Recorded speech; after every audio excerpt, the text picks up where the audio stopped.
Okay, so I went to turn on the breaker porque el papacito ya hizo esta parte.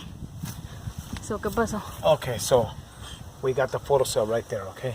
Now, if everything works, if I cover the photocell, I'm gonna make it seem like it's dark already. So if I cover the photocell, the light should turn on. Yay, turn on. There you go. Look at that.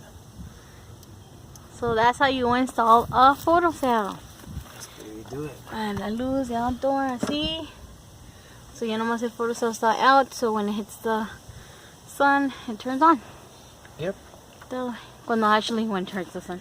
When it hits the, así como en la noche. Yeah. When it the night.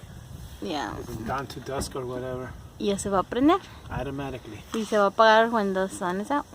And again, the other one we got a switch on that side. Yeah, we got a switch, so I'm not worrying about that one. If in fact I could just get the other photocell and do the same thing to the other one, but I don't want to do that. I mean, we got a switch. It could be manually on the other one. You know what I mean? So yeah. But, yeah. So. Can you cover it again? Okay. Que se mire. Yeah, look. Ahí baby la cabecita. Yeah. No, this is this. Yay. And then there was light. Okay guys, so I hope you guys enjoyed this video. Thumbs up to Antonio if you guys like this video too, de que les enseñó también cómo hacer esto. And I'll catch you guys later. Bye. Bye.